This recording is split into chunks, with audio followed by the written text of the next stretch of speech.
I will not avoid to talk about Rita's physical attributes.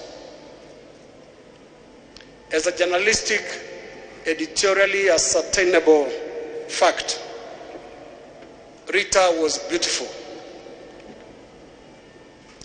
Secondly, she was smart, mentally and physically.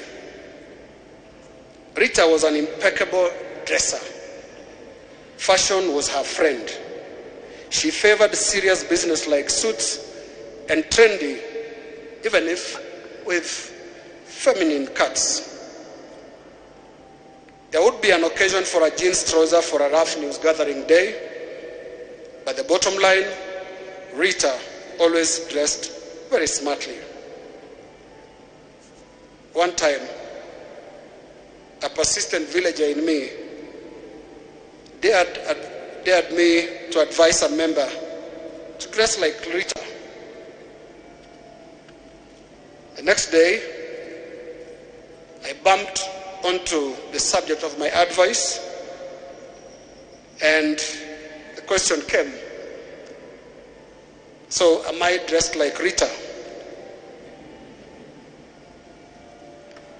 My village instincts picked this very quickly, that this is not a question. It was an invitation to war.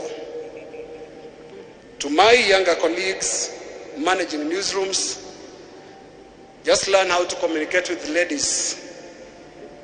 Don't you dare draw parallels, even if in the name of freedom of expression.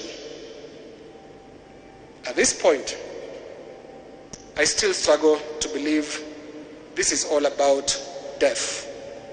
And indeed, the death of Rita Tinina Yapan. So I'd best take it back where we began. That is, back to God's own doorstep. In probing the depth of the mystery of death, we may have to settle on some assumptions like, maybe, just maybe, God grants us life as a loan.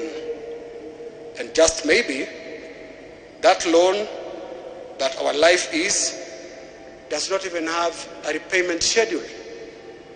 And maybe God can recall that loan as He wills.